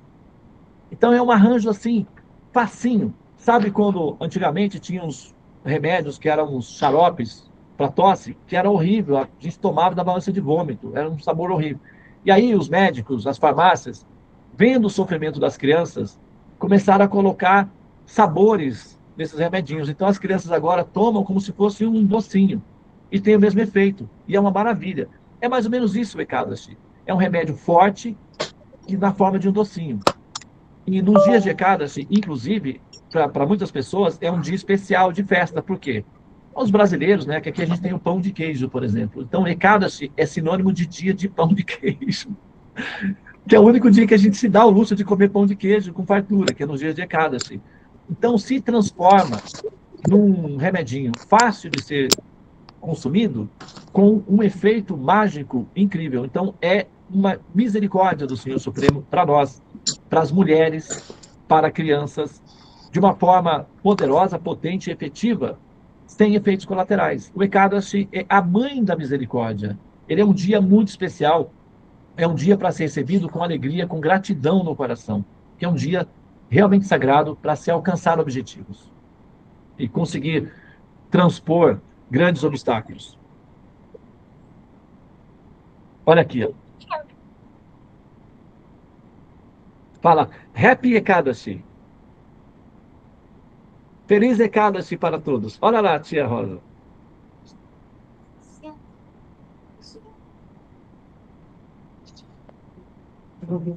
Tchau, tchau. Eu tenho que terminar a aula. Tá tudo. Ah, o melzinho. Ele pega o melzinho. Ah, não, leva o melzinho. A mamãe vai te dar o melzinho. Tchau, tchau. Ela veio buscar o melzinho. Essa daí é a menina que eu falei do melzinho na chupeta. Não deu exemplo do melzinho na chupeta? Então, essa daí. Mas então, Sabine, querida, vamos à pergunta para a gente finalizar aqui o nosso Sarana de hoje. Vou perguntar aqui rapidinho, que tá acabando minha bateria. Eu acho que essa pergunta já foi até respondida no contexto, mas vamos lá. Deixa eu ver onde que eu botei. Ah, Eu botei o nosso jejum é bem diferente das recomendações desse ritual para eles. Ela tem o mesmo efeito? A segunda pergunta eu falei: "Por que que o Rama foi pedir instruções se ele é o Senhor Supremo?" Isso aí você já respondeu. Ele realmente precisa fazer isso tudo para destruir os demônios? E quem são esses demônios? Então, essas perguntas, elas basicamente foram respondidas, né, dentro do contexto da dissertação, né? Olha só, realmente, para os sábios do passado, a austeridade era maior, era mais difícil para eles, pobrezinhos. Lembra de quando você tomava xarope, quando você era pequenininha? Você estava com tosse, a mamãe vinha com aquele xaropezinho, que só de você ver já dava vontade de fugir. Quando colocava na boca, ela precisava apertar a sua boca e pressionar, e te dar um susto para você engolir. Você não, tem muita gente que passou por isso daqui, né? Porque da geração agora, dos últimos 20 anos para cá, talvez os remédios mudaram muito, né? Por causa das tecnologias. Mas antes, o negócio era complicado. Por exemplo, cirurgia de idade média. Você tinha uma infecção no dedo, cortava a mão, resolvia, a pessoa não morria. Atualmente, você vai no médico, toma penicilina e antibiótico, também resolve. É menos brutal, é menos agressivo, mas resolve do mesmo jeito, a pessoa não morre. Penicilina, né? É uma conquista da medicina atual. Os remedinhos anteriores eram amargos e difíceis de serem digeridos, eram muito austeros. Os remedinhos atuais vêm com um saborzinho, até com cheirinho, e vêm até em embalagenzinhas lúdicas para alegrar a mentezinha das crianças. Ficou muito mais fácil. Os nossos recados, os de vocês, está muito mais fácil devido à tecnologia de conhecimento. Então, os conhecimentos facilitam para que as austeridades fiquem mais fáceis de serem realizadas e têm o mesmo efeito. Os remedinhos de hoje têm o mesmo efeito que os remedinhos amargos do passado. A penicilina tem o mesmo efeito que o serrote dos médicos da Idade Média, mas funciona do mesmo jeito, tá? Então, tecnologia de conhecimento viabiliza e facilita, alivia as dificuldades da nossa vida, mas tem o mesmo efeito. Então, a resposta é sim. O Ekadashi realizado pelos sábios, pelas pessoas do passado, o nosso Ekadashi atual tem o mesmo efeito. Por quê? Nós adicionamos tecnologia de informação ao nosso Ekadashi. Qual? O Mahamantra, o cantar do Mahamantra. Facilita. O cantar do Mahamantra atualiza todos os processos e corrige todas as deficiências, facilitando a nossa interação. Por quê? No passado, quem se ocupava em fazer essas austeridades eram os homens. E os homens estavam adaptados às austeridades. Com o passar dos anos, a emancipação da mulher e a presença da mulher mais evidente no controle das famílias, do ponto de vista da sua psique, introduziu as mulheres e a espiritualidade, o conhecimento da espiritualidade e a educação se expandiu, incluindo também as mulheres e as crianças. Então, atualmente, todos participam do sistema. E as mulheres têm mais fragilidades, elas não têm tanta força física e estímulos biológicos para essas austeridades. Então, o Mahamantra corrige essa diferença com ternura. Então, ao cantar os santos nomes, você está autorizada, ao cantar puramente, com amor e gratidão, os santos nomes, com frequência, observar o sadhana suavezinho, que é o que nós fazemos, você também está autorizada a fazer um Ekadasi suavezinho, com o mesmo efeito do passado. Ok? Agora, as demais questões, né? Por que Rama foi pedir por conta disso? Ele é um professor ensinando os aluninhos a como proceder de maneira adequada para obterem o certificado no final do ano e passar no vestibular da vida. É didático, tá? Ele realmente precisa fazer isso tudo para destruir os demônios? Os demônios, não. Ele pode fazer isso de várias formas. Mas por que perder a oportunidade de educar os filhinhos? Por exemplo, eu como pai, eu posso capinar o jardim sozinho. Mas se eu tenho um filhinho menino, eu posso chamá-lo para me ajudar. Não porque eu preciso, mas porque para a educação, para a formação dele, para a interação dele comigo, nesses momentos, é bom, é divertido para a criança fazer alguma coisinha. Pegar um carrinhozinho de criança, e colocar o matinho, ir lá e jogar, e fazer um furinho no chão, colocar uma sementinha. Tudo é lúdico. Eu posso fazer sozinho, mas se eu incluo o meu filhinho didaticamente, é bom. A mamãe pode fazer o pão sozinha, mas com a filhinha, brincando com a massinha, fazendo um pãozinho pequenininho, ela aprende a ser adulta de forma lúdica. A mamãe pode fazer sozinha, mas por que não incluir a filhinha, já que é funcional? Então, sim, ele pode resolver os assuntos, mas por que não incluir os seus filhinhos, já que é didaticamente funcional? Ele é um pai e, ao mesmo tempo, tem o coração de uma mãe. E pais amam incluir seus filhinhos em processos didáticos de evolução ou de crescimento. É natural.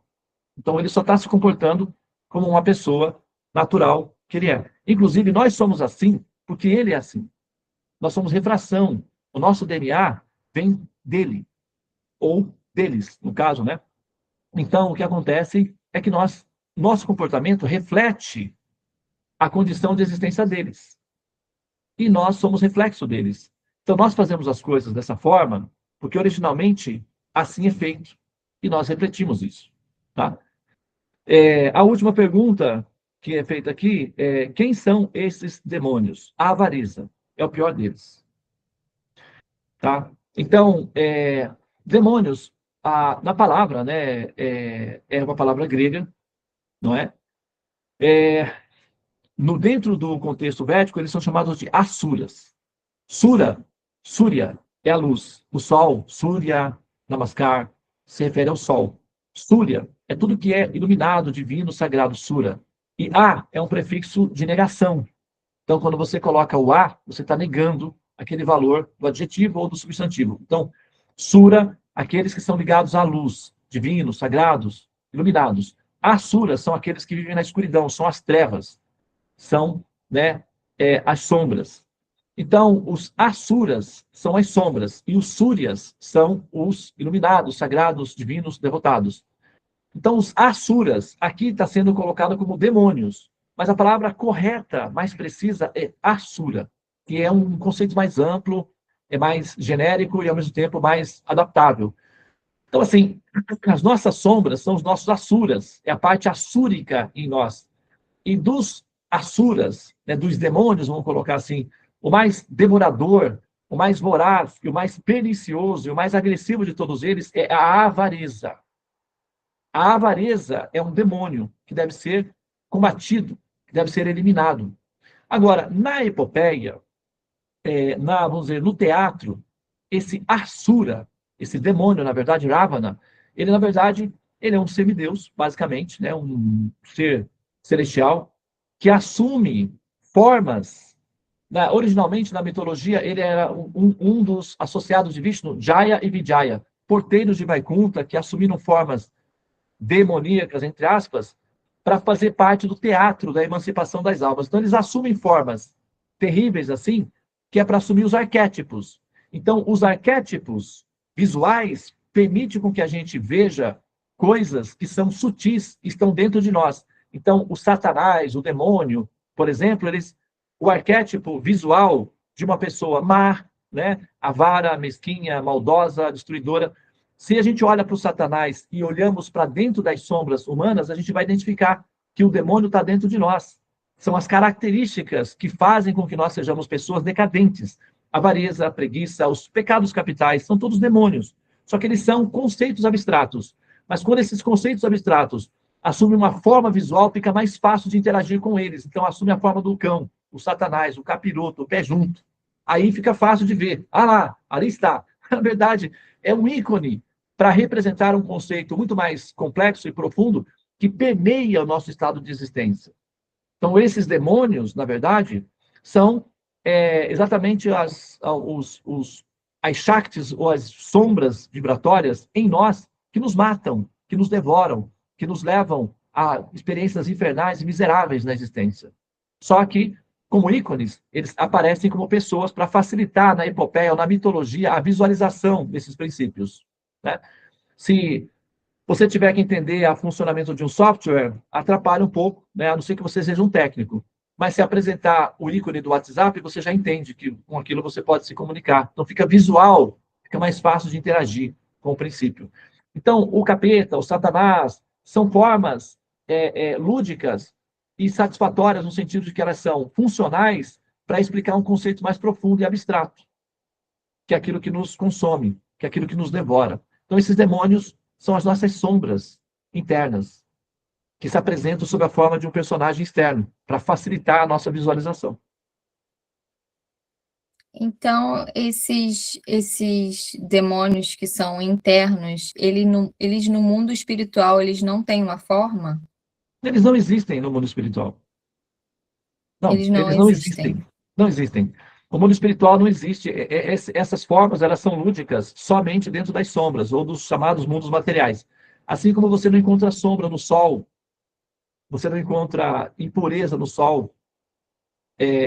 O sol, por exemplo, ele entra em contato com um cadáver, ele esteriliza o cadáver, ele esteriliza o chão, ele torna o chão purificado, descontaminado. Mas se você tentar ir ao sol e encontrar um cadáver, lá no sol você não encontra.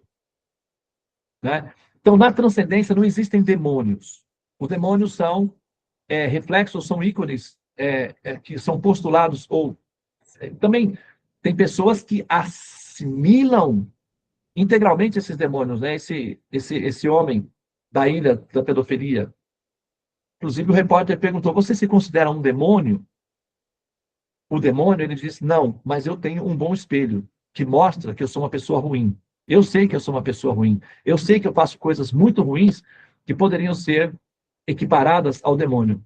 Mas eu não sou, porque eu sei que eu sou um ser humano que faz coisas ruins com muita natureza demoníaca. Ele mesmo falou isso, né? Entendeu? Então, quer dizer, tem pessoas que encarnam, né, vamos dizer assim, assumem a forma demoníaca de uma qualidade ruim específica, ou de várias qualidades ruins específicas. Em nós, essas qualidades ruins, elas estão em pequenas proporções, que incomodam muito. E a evolução, ou lançar luz, é praticamente fazer uma quimioterapia sobre esses princípios demoníacos e esterilizá-los, jogando luz sobre eles, ou seja, combatendo essas contaminações com altruísmo e disciplina. Disciplina é liberdade, sim. Compaixão é ter coragem, e compaixão é altruísmo. E o altruísmo neutraliza a avareza, que é a mãe de todas as desgraças humanas. Eu entendo essa parte desses demônios internos, né? Qual é a sua interpretação quando se fala, se a gente pegar a Bíblia, por exemplo, quando fala que Jesus foi tentado no deserto por, não sei, Satanás, né? Ou quando ele mesmo falou para um dos discípulos, não sei, não lembro agora quem é, mas falou assim, não, sai de perto, Satanás, ou alguma coisa desse tipo. Você sabe do que eu estou falando? Sim. Por exemplo. Sim. O que você acha que pode dizer? Não, os professores usam recursos locais. É muito comum isso na educação. Por exemplo, se eu sou um professor, alfabetizador na cidade, não é? Eu posso usar a palavra... eu posso usar a palavra P, por exemplo. Se eu quero ensinar o P, eu posso usar como portão eletrônico. Uma criança que mora na cidade, uma cidade como São Paulo, se depara com portão eletrônico o tempo todo.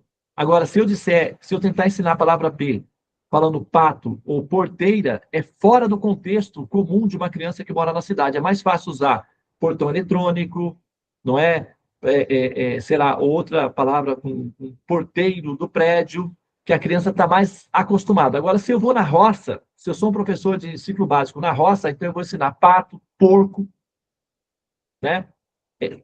Na cidade, o T, eu ensino tapete de entrada. Mas se eu for falar de um tapete de entrada para uma criança que mora na roça, é menos produtivo. Eu posso falar tatu, que ele vai entender melhor.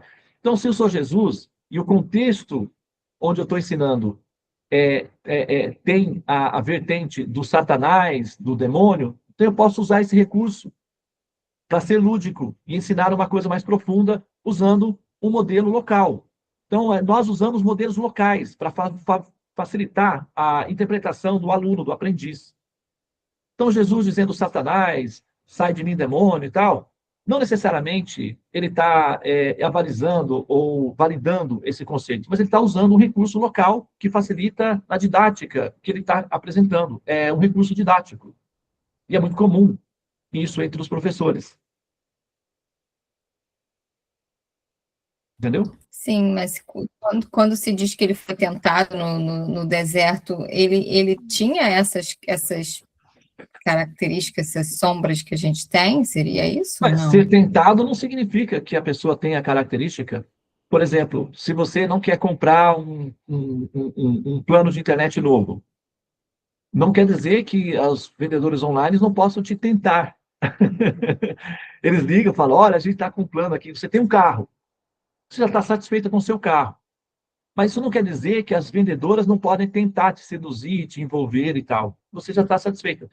Então, Jesus ser tentado não significa que ele foi abalado, que ele foi afetado. Só significa que ele recebeu propostas que para ele não fizeram nenhum sentido, ou seja, não afetaram ele. Sim, Entendeu? mas essas propostas não era do Satanás, né? Como eles dizem que Satanás tentou Jesus. Então, veio de alguma outra coisa, provavelmente. Não, assim, olha só, o que acontece é o seguinte, o algoritmo, que é a criação, é inteligente, é uma impressora 3D. O homem propõe e Deus dispõe. O homem propõe, o algoritmo dispõe. Então, se o homem sintetiza um conceito na forma de um personagem, então o algoritmo pode gerar esse personagem de forma virtual para facilitar a interação dos aprendizes. Então, por exemplo, vamos dizer que eu seja o algoritmo, a criação, e você criou um demônio aí para representar, sabe, a doença, ou então alguém que gera doença. Então, eu posso imprimir uma imagem virtual ou um personagem virtual que vai representar para você interagir com isso. Então, você combatendo essa imagem virtual, você está combatendo o conceito. Para mim, me interessa o seu combate do conceito. Se eu preciso gerar uma imagem para facilitar essa didática, não é problema para mim, como criador ou como organizador do processo em si. Então, os judeus falaram Satanás, mas se fosse um afrodescendente, falaria o quê? Sei lá, qual é o nome que se dá, não é? Dentro da mitologia de um afrodescendente. Não sei como é que se chama, né? Se alguém conhece aí o nome, talvez, né? Na mitologia vai, né? Entre os índios seria o Saci Pererê, alguma coisa assim, a mula sem cabeça, será? Então, vai depender do contexto cultural local, vai ser oferecido um personagem para interação. E o algoritmo dá conta de imprimir essas formas. Então, para o judeu, para aquele pessoal do Oriente Médio, era o Satanás. Agora, o Satanás ficou universal porque o cristianismo se espalhou, então ele acabou sendo popularizado. Mas se as religiões afrodescendentes fossem as que propagassem, se popularizassem no mundo, não seria o Satanás, seria, sei lá, não sei nem se tem aí. Qual é o nome, velho? Você sabe? O Egum. Seria o Egum, né? O Egum. Não seria Satanás. Aí seria, a linguagem seria, e o Egum tentou Jesus. É um conceito local que reflete um princípio fundamental, que é o mal. Aí, se precisar imprimir uma forma desse ser para facilitar ou viabilizar a interação do entendimento desse mal original, a gente providencia. Porque o que nós queremos é uma interação com o conceito, um combate do conceito, da questão software em si. E aí, qual vai ser o personagem disponível? O Egum, o Satanás, o Capiroto, sei lá, os japoneses devem ter um deles lá também. Então, né, dentro do sistema de cultura védica, são os Rakshasas, os Asuras. Tanto faz.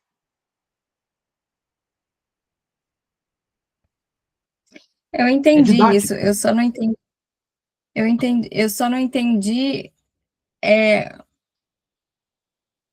como que ele foi tentado no deserto se ele estava sozinho. Tu dizes que está sozinho. Tá? Você já ficou aí no Austrália tem deserto, né? Tem bastante, os desertos da Austrália são bem Tem. cabulosos. Você já passou um dia assim? Tem pessoal que faz turismo no deserto, né? A minha filha Tem. me convidou lá em Dubai, eu fui em Dubai visitar ela, me convidou para ir fazer um turismo no deserto. Eu falei, obrigado, obrigado. O pessoal vai pelo deserto, passa um dia inteiro viajando no deserto. Eles ficam dentro de um ônibus, o ônibus, né, com temperatura, né, assim, com ar-condicionado, e eles são convidados a sair do ônibus para fazer uma caminhadinha de 5 minutos no deserto.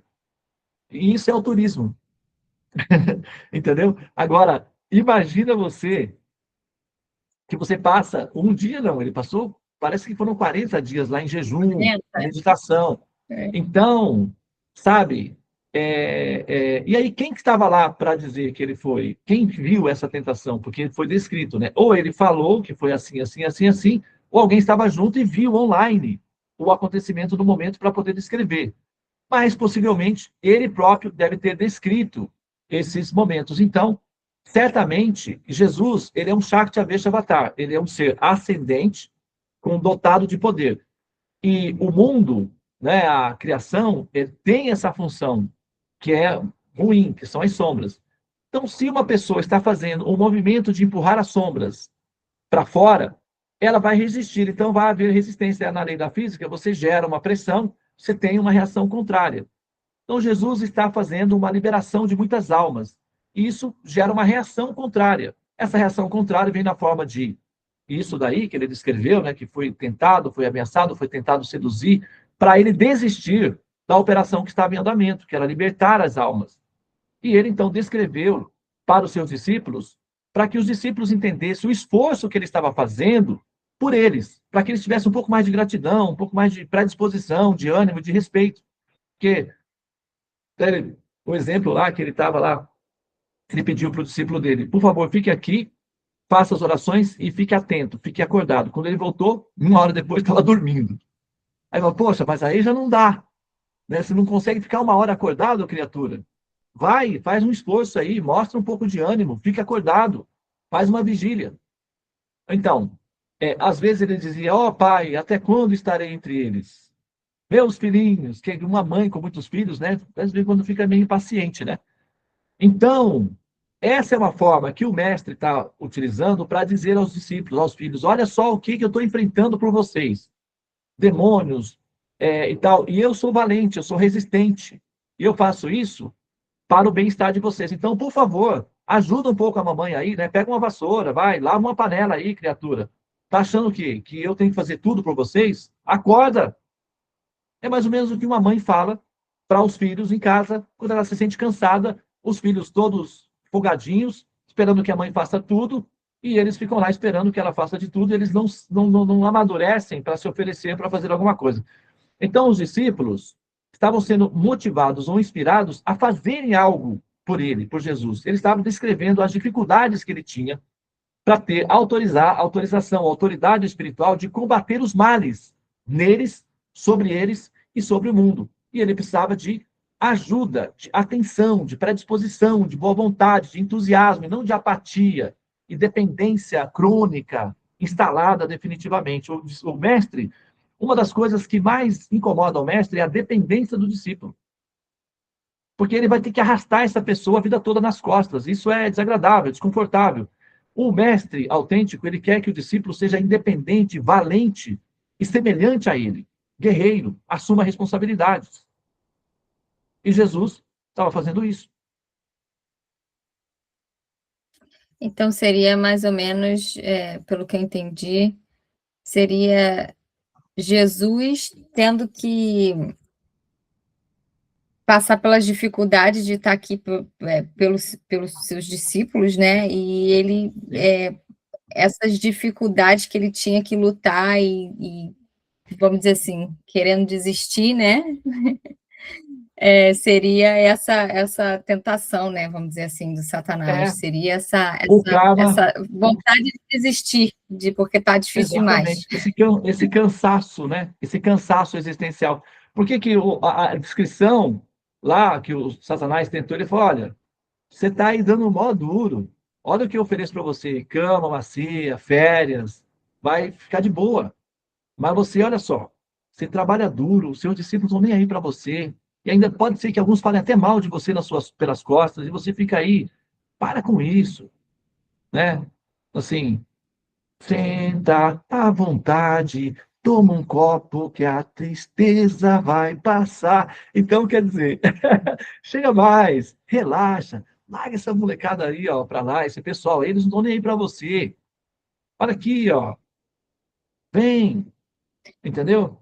Você acha que pode ter sido uns pensamentos que passavam na cabeça dele? Ué, Seria toda esse mãe, de vez em Satanás, quando, a mente dele falando? toda mãe, imagina uma mãe que tem uma avó, que tem uma mãe que tem um filho hiperativo, ou dois, um já é o suficiente para dar uma overdose, né? A gente tem a nossa pequenininha aqui, a Nandinha, que ela estava com um probleminha de imunidade, então ela passou com a gente um mês. E ela é hiperativa, então ela movimenta toda a comunidade, né? E a mãe era cozinheira. Então, aí ela ficou boazinha, voltou para a escola. A mãe teve um dia de folga. E a mãe pôde relaxar, dormir e tal. E na hora do almoço, a mãe sentou, almoçou, fez assim: eu amo a minha filha, mas como isso é bom. Como é bom ela não estar aqui por alguns momentos. Então, eu não sei se você, como mãe, já deve ter passado por essa experiência, né? Eu amo a minha filha, mas como é bom quando ela vai passar o dia na casa da vovó. Entende? Então, toda mãe tem essa sensação. E Jesus era uma mãe com muitos filhos.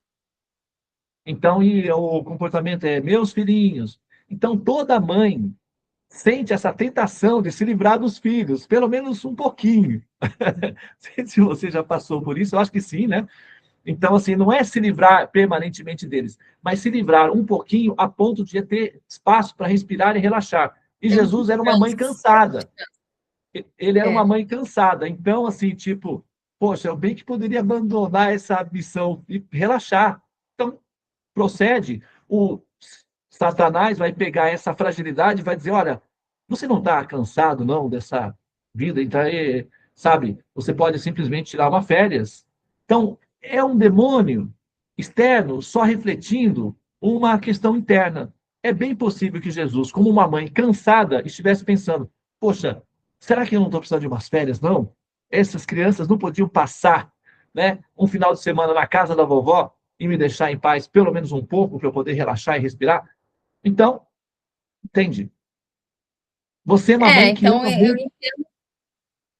eu entendo que esse Satanás, então, não era uma figura externa, era os próprios pensamentos negativos, né? Exatamente. E no caso dele, os pensamentos são inocentes. É uma mãe querendo folga. Você, por exemplo, se você pensar, poxa vida, bem que a minha filhinha podia passar um mês de férias com a vovó. Não é que você está sendo tentada pelo Satanás. É o Satanás. É só uma mãe cansada querendo uma folgazinha, só isso. É um Satanás, vamos dizer assim, tolerável, entendeu? Seria entendeu? Um demônio administrável, né? Que é o cansaço de uma mãe. Agora, outros eventos são mais perigosos. Aí esses daí já são ruins, porque pode prejudicar a si e a outras pessoas. Aí já assume uma característica mais feia, mais horrível, não é? Mais assim, enfim, mais arquetípica, né? Do demônio, no caso. Então, é isso. Obrigada. É uma revisão, né, do coração de Jesus. Entender o coração dele como uma mãe, né? Assim, dá a vida pelos discípulos, pelos filhos, está sempre educando, sempre ensinando, sempre se preocupando o que eles vão comer, o que não vão comer, onde vai dormir, onde vai estar. Então, é a preocupação de uma mãe.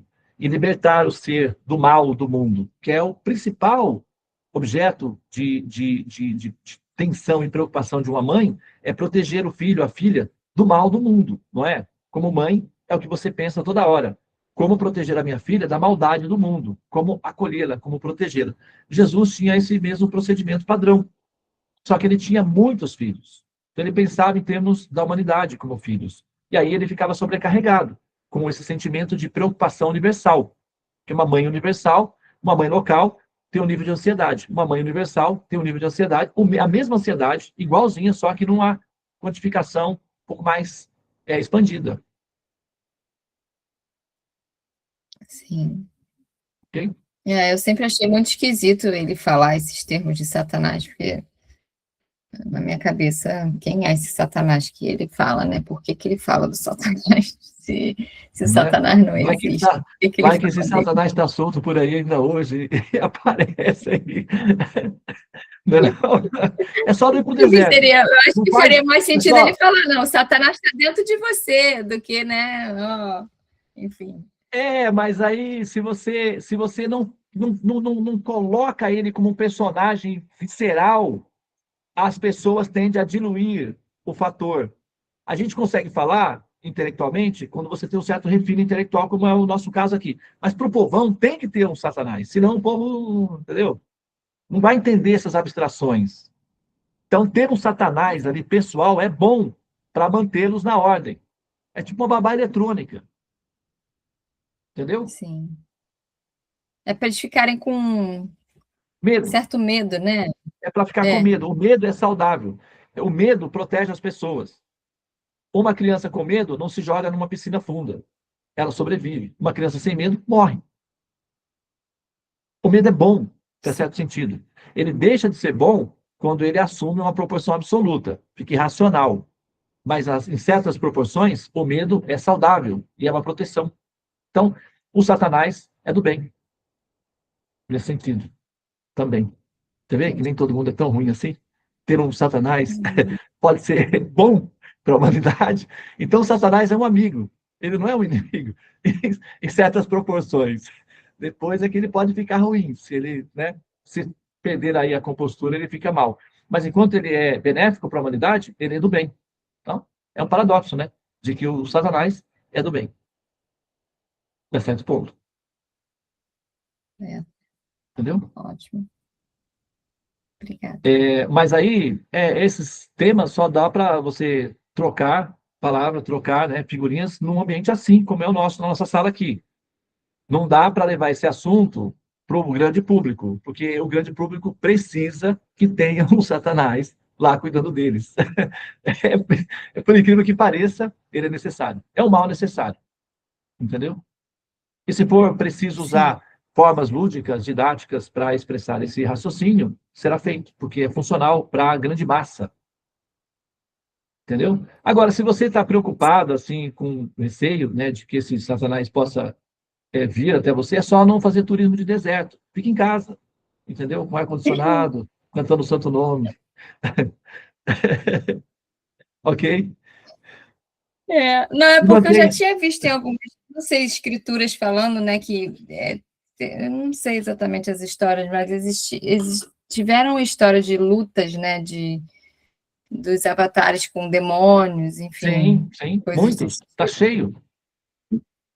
É, isso. Então, por isso que eu me confundi assim, porque eu falava, bom, então existem esses demônios, existem, né, no plano espiritual, vamos dizer assim. Eles são combatidos, né? Por exemplo, esse Jeffrey Epstein, ele encarna um demônio, um devorador de crianças. É um Rakshasa. Então, só que ele tem uma forma humana.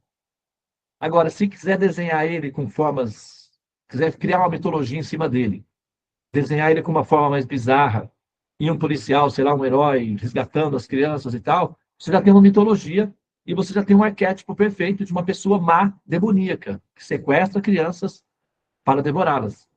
É o Rakshasa, o conceito. Então, os demônios existem. Eles estão aí, caminhando entre nós. Só que a forma deles não é a forma mitológica com a qual nós os descrevemos para ser, vamos dizer, impactante, para ser funcional com mitologia. Sim, mas uma pessoa dessa, por exemplo, quando ela desencarna, quando ela perde o corpo, sei lá como fala, é, ela, que forma que ela tem? Ela tem a forma dele ou ela se transforma numa forma Bom, arquetípica aí dessa, a como gente de um... nós poderíamos, a doutora Gabriela, acho que ela não está aqui na sala hoje, ela mandou uma pergunta para mim, ela mandou um post aqui de é, a, da Suzane Richthofen, que parece que ela agora ganhou uma herança e tal, a história toda dela lá, da menina que matou os pais. E aí ela levantou a seguinte questão: qual é o destino de pessoas assim, né? Qual é o resultado de pessoas assim? Então a gente pode juntar pessoas que fazem isso, né? A gente pode juntar a questão dela, essa pergunta sua, e abrir para um próximo Sadhu Sangha, que é um assunto Sim. que tem bastante, né, variantes para ser explorada. Então faz essa pergunta aí, entendeu? Uhum. Manda para a Tula, se a gente providencia, então, para o próximo Sadhu Sangam essa vertente aí de tema, porque eu acho que, sim, vale a pena, é interessante, dá para, né, explorar bastante. Eu acho que pode ser útil para outras pessoas também que têm essa curiosidade, né, quer entender qual é o resultado póstumo para esse tipo de pessoas, né? Adolf Hitler, assim, Mao Tse-tung, aí vem aí, né, tem aí esse Jeffrey e os serial killers e essas pessoas todas, o que é que acontece, né? Qual é assim, resultado para elas, né? E a gente sabe que eles vão ter que voltar, né? Mas assim, nesse período meio tempo, o que Então, acontece? o que acontece? Olha aí, né? Então, faz a tua pergunta e a gente, então, elabora na sala, tá bom? Tá ótimo. Tá bom. Ok? Muito bem, então eu acho que é isso, né? Obrigado, Sabine, pela sua participação. Rosa, você quer fazer considerações finais e encerrar a sala? Não, Prabhu, eu estava acompanhando, é realmente muito mais fácil a gente conseguir entender o que está na nossa frente, né? E isso torna muito mais didático tudo, quando a gente entende o processo. E eu acho que isso vai ajudar muitas pessoas a, a entenderem mesmo, sem ficar colocando culpa em um, culpa em outro, e admitir para si onde tem que ser melhorado, onde é que está o demônio ali. Na verdade, são esses comportamentos. E isso daí facilita demais, porque a gente tome responsabilidade e não sejamos dependentes, como o senhor falou mais cedo. Isso é muito bom. Dá a chance da pessoa realmente crescer. Exatamente. Bem, obrigado. Bom, a gente falou muito de demônio, tá muito tenso o clima hoje, né? Vamos mudar um pouco, dar uma quebrada aí no paradigma. Vamos ver um anjo nascido entre nós? Quem quer experimentar um pouco né, esse refrigério? Vamos ver um anjo, um ser angelical nascido entre nós e vamos ver o efeito que um ser angelical produz em nossos corações, né? Um ser suave, um ser divino, um ser sagrado, um ser lindo. Eu vou encerrar então aqui para não ter problema de direitos autorais e vou compartilhar com vocês então um ser angelical entre nós, ok? Hare Krishna, Krishna Krishna, Hare Hare, Hare Rama, Rama Rama, Hare Hare. Ó energia suprema, amor divina, ó auspiciosíssimo Mahamantra, libertador do ser, desperta-me, eleva-me, envolve-me e protege-me. Hare Krishna, Hare Om Shanti, Om Tat Sat. Muito obrigado pela participação de todas vocês. Então, vamos aqui, né, ver uma coisa juntos que eu acho que vocês vão gostar. Vou encerrar a gravação, então. Pode ser.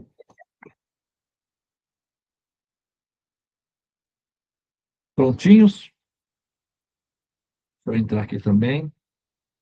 Só. Ok.